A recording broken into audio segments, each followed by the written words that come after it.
ಎಲ್ರಿಗೂ ನಮಸ್ಕಾರ.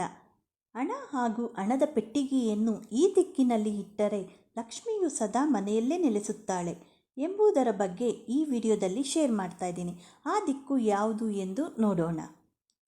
ಮನೆಯಲ್ಲಿ ಹಣವನ್ನು ಯಾವ ಸ್ಥಳದಲ್ಲಿ ಮತ್ತು ದಿಕ್ಕಿನಲ್ಲಿ ಹಣವನ್ನು ಇಡುತ್ತೇವೆ ಎನ್ನುವುದರ ಆಧಾರದ ಮೇಲೆ ಸಂತೋಷ ಹಾಗೂ ಸಮೃದ್ಧಿಯು ವೃದ್ಧಿಯಾಗುವುದು. ಜೀವನದಲ್ಲಿ ಎಂದಿಗೂ ಹಣದ ಕೊರತೆಯಾಗಬಾರದು. ವ್ಯಾಪಾರ ಮತ್ತು ವೃತ್ತಿಯಲ್ಲಿ ನಿರಂತರವಾಗಿ ಹಣದ ಅರಿವು ಇರಬೇಕು ಎಂದರೆ ಕೆಲವು ನಿಯಮಗಳನ್ನು ನಾವು ಅನುಸರಿಸಬೇಕಾಗುವುದು. ಹಣ ನಮ್ಮ ಅಗತ್ಯತೆಯನ್ನು ಪೂರೈಸುವ ವಸ್ತು. ಹಣ ಎನ್ನುವ ವಸ್ತು ಇಲ್ಲದೆ ಯಾರೂ ಸಹ ನೆಮ್ಮದಿಯನ್ನು ಪಡೆದುಕೊಳ್ಳಲು ಸಾಧ್ಯವಿಲ್ಲ. ಹಾಗಾಗಿ ಹಣ ಎನ್ನುವುದು ಪ್ರತಿಯೊಬ್ಬರ ವ್ಯಕ್ತಿಗೂ ಅತ್ಯಗತ್ಯ. ಹಣವಿಲ್ಲದೆ ಜೀವನದಲ್ಲಿ ಏನನ್ನು ಪಡೆದುಕೊಳ್ಳಲು ಸಾಧ್ಯವಿಲ್ಲ. ಲಕ್ಷ್ಮೀ ದೇವಿಯ ಪ್ರತಿರೂಪವಾದ ಹಣ ಹಾಗೂ ಹಣದ ಪೆಟ್ಟಿಗೆಯನ್ನು ಮನೆಯಲ್ಲಿ ವಿಶೇಷ ಸ್ಥಾನದಲ್ಲಿ ಇಟ್ಟು ಪೂಜಿಸಬೇಕು ಎನ್ನುತ್ತಾರೆ.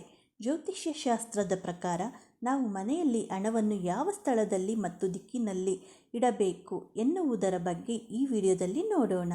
ಜೀವನದಲ್ಲಿ ಎಂದಿಗೂ ಹಣದ ಕೊರತೆಯಾಗಬಾರದು.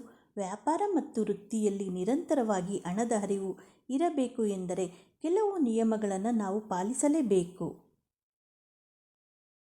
ಮನೆಯ ಕೊಠಡಿಯ ಉದ್ದಳತೆ ಹಾಗೂ ಕೆಲವು ವಸ್ತುಗಳನ್ನು ಜೋಡಿಸುವಾಗ ನಮಗೆ ಹೇಗೆ ಆಗುವುದೋ ಹಾಗೆ ವಸ್ತುಗಳನ್ನು ಜೋಡಿಸಿಕೊಳ್ಳುತ್ತೇವೆ. ಅದು ಸರ್ವೇ ಸಾಮಾನ್ಯ. ಹಾಗೆ ಮಾಡಬಾರದು. ಅದರಿಂದ ನಮ್ಮ ಹಣದ ಹರಿವು ಹಾಗೂ ಐಶ್ವರ್ಯವು ಕುಂಠಿತಗೊಳ್ಳುವುದು ಸಾಧ್ಯತೆ ಹೆಚ್ಚಾಗಿರುತ್ತದೆ. ವಾಸ್ತುಶಾಸ್ತ್ರದ ಪ್ರಕಾರ ಹಣವನ್ನು ಇಡುವ ಪೆಟ್ಟಿಗೆ ಅಥವಾ ಬೀರುವನ್ನು ನೈಋತ್ಯ ದಿಕ್ಕಿನಲ್ಲಿ ಇಡಬೇಕು. ಆಗ ಲಕ್ಷ್ಮೀ ದೇವಿಯು ಆಕರ್ಷಿಸುತ್ತಾಳೆ ಮತ್ತು ಮನೆಯಲ್ಲಿ ಯಾವುದೇ ಕುಂದುಕೊರತೆ ಉಂಟಾಗುವುದು ಇಲ್ಲ. ಹಾಗೆಯೇ ಅಗತ್ಯತೆಗಳಿಗೆ ಬೇಕಾದಷ್ಟು ಹಣದ ಹರಿವು ನಿರಂತರವಾಗಿ ಇರುತ್ತವೆ ಎಂದು ಹೇಳಲಾಗುವುದು. ಹಣವನ್ನು ಇಡುವ ಬೀರು ಅಥವಾ ಪೆಟ್ಟಿಗೆಯನ್ನು ಈಶಾನ್ಯ ದಿಕ್ಕಿನಲ್ಲಿ ಇಡಬಾರದು. ಹಾಗೂ ಇಟ್ಟರೆ ಸದಾಕಾಲ ಹಣದ ಕೊರತೆ ಹಾಗೂ ಸಮಸ್ಯೆಗಳು ತಲೆದೂರುತ್ತಲೇ ಇರುತ್ತವೆ. ಹಣದ ಪೆಟ್ಟಿಗೆ ಅಥವಾ ಬೀರುವನ್ನು ತೆರೆಯುವ ದಿಕ್ಕು ಸಹ ಅತ್ಯಂತ ಪ್ರಮುಖ ಸ್ಥಾನ ವಹಿಸುತ್ತದೆ. ಬೀರುವನ್ನು ತೆರೆಯುವಾಗ ಅದರ ಬಾಗಿಲು ದಕ್ಷಿಣ ಭಾಗಕ್ಕೆ ತೆರೆದುಕೊಳ್ಳುವಂತೆ ಇಡಬಾರದು. ದಕ್ಷಿಣ ದಿಕ್ಕಿನಲ್ಲಿ ಬಾಗಿಲು ತೆರೆಯುವ ಮನೆಯಲ್ಲಿ ಲಕ್ಷ್ಮೀ ದೇವಿಯು ವಾಸಿಸುವುದಿಲ್ಲ. ಅಂಥವರ ಮನೆಯಲ್ಲಿ ಹಣದ ಹರಿವು ಕುಂಠಿತಗೊಳ್ಳುವುದು.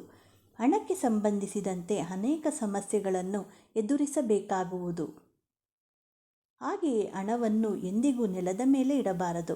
ಮನೆಯ ಗೋಡೆಗೆ ಕಪಾಟುಗಳನ್ನು ಅಳವಡಿಸಿ ಇಡಬಹುದು, ಆದರೆ ನೆಲಕ್ಕೆ ನೇರವಾಗಿ ಇಡಬಾರದು. ಹಣದ ಪೆಟ್ಟಿಗೆಯನ್ನು ಇಡುವಾಗ ನೆಲದ ಮೇಲೆ ಒಂದು ಮರದ ಸ್ಟ್ಯಾಂಡ್ ಅಥವಾ ಇನ್ನೇನಾದರೂ ಮೊದಲು ನೆಲದ ಮೇಲೆ ಹಾಸಿ ನಂತರ ಅದರ ಮೇಲೆ ಇಡಬೇಕು. ಹಣದ ಪೆಟ್ಟಿಗೆಯನ್ನು ಸಾಕ್ಷಾತ್ ಲಕ್ಷ್ಮಿಯ ರೂಪ ಎಂದು ಪರಿಗಣಿಸಲಾಗುವುದು. ಹಾಗಾಗಿ ನೆಲದ ಮೇಲೆ ನೇರವಾಗಿ ಇಟ್ಟರೆ ಅದು ಲಕ್ಷ್ಮೀ ದೇವಿಗೆ ಅವಮಾನ ಮಾಡಿದಂತೆ. ಆದ್ದರಿಂದ ಹಣವನ್ನು ಸೂಕ್ತ ದಿಕ್ಕಿನಲ್ಲಿ ಬಟ್ಟೆಯನ್ನು ಹಾಸಿ ಅಥವಾ ಮರದ ಸ್ಟ್ಯಾಂಡ್ಗಳಲ್ಲಿ ಅಥವಾ ಮರದ ಹಲಗೆಯ ಮೇಲೆ ಇಟ್ಟು ನಂತರ ಹಣದ ಪೆಟ್ಟಿಗೆಯಲ್ಲಿ ಇಡಬೇಕು.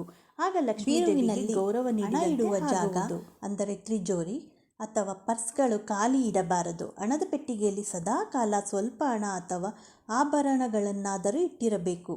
ಸಂಪೂರ್ಣವಾಗಿ ಖಾಲಿ ಮಾಡಬಾರದು. ಹಾಗೆ ಮಾಡಿದರೆ ದುರಾದೃಷ್ಟವು ಎದುರಾಗಬಹುದು. ಹಣದ ಪೆಟ್ಟಿಗೆಯಲ್ಲಿ ಸದಾಕಾಲ ಅಥವಾ ಹಣ ಅಥವಾ ಬಂಗಾರಗಳು ಇದ್ದರೆ ಲಕ್ಷ್ಮೀ ದೇವಿ ಸದಾಕಾಲ ಅಲ್ಲಿಯೇ ನೆಲೆಸಿರುತ್ತಾಳೆ. ಸಾಕಷ್ಟು ಸಮೃದ್ಧಿ ಹಾಗೂ ಲಾಭಗಳು ಉಂಟಾಗುತ್ತವೆ ಎಂದು ವಾಸ್ತುಶಾಸ್ತ್ರ ಹೇಳುವುದು. ಹಣದ ಪೆಟ್ಟಿಗೆಯಲ್ಲಿ ಬೆಸ ಸಂಖ್ಯೆಯಲ್ಲಿ ಬೆಳ್ಳಿ ನಾಣ್ಯಗಳು ಇರಿಸಬೇಕು ಅಥವಾ 5 ಬೆಳ್ಳಿ ನಾಣ್ಯಗಳು ಇರುವಂತೆ ನೋಡಿಕೊಳ್ಳಬೇಕು. ಗೋಮತಿ ಚಕ್ರ ಕೆಂಪು ಬಟ್ಟೆಯಲ್ಲಿ ಸುತ್ತಿ ಹಣದ ಪೆಟ್ಟಿಗೆಯಲ್ಲಿ ಇಡಬೇಕು. ಪ್ರತಿ ವರ್ಷ ಈ ನಾಣ್ಯಗಳನ್ನು ಮತ್ತು ಗೋಮತಿ ಚಕ್ರವನ್ನು ದೀಪಾವಳಿ ಸೇರಿದಂತೆ ಇತರ ಪವಿತ್ರ ಹಬ್ಬಗಳು ಹಾಗೂ ಶುಭ ಕಾರ್ಯಗಳಲ್ಲಿ ಪೂಜಿಸಬೇಕು. ಆಗ ಮನೆಯಲ್ಲಿ ಸದಾಕಾಲ ಸುಖ ಶಾಂತಿ ನೆಲೆಸುವುದು. ಆರ್ಥಿಕವಾಗಿ ಯಾವುದೇ ತೊಂದರೆ ಉಂಟಾಗುವುದೂ ಇಲ್ಲ. ಮನೆಯ ಯಜಮಾನನು ಆರ್ಥಿಕವಾಗಿ ಸಮೃದ್ಧಿಯನ್ನು ಪಡೆದುಕೊಳ್ಳುತ್ತಾನೆ. ಈ ಮಾಹಿತಿ ಏನಾದರೂ ನಿಮಗೆ ಉಪಯುಕ್ತವಾದರೆ ಲೈಕ್ ಮಾಡಿ, ಹಾಗೆ ಎಲ್ಲರಿಗೂ ಶೇರ್ ಮಾಡಿ. ಮತ್ತಷ್ಟು ವಿಡಿಯೋಗಳಿಗೆ ನಮ್ಮ ಚಾನಲನ್ನು ಸಬ್ಸ್ಕ್ರೈಬ್ ಮಾಡಿಕೊಳ್ಳಿ. ಮತ್ತೆ ಸಿಗೋಣ ಇನ್ನೊಂದು ವಿಡಿಯೋದೊಂದಿಗೆ. ಎಲ್ಲರಿಗೂ ಧನ್ಯವಾದಗಳು. Thank you for watching.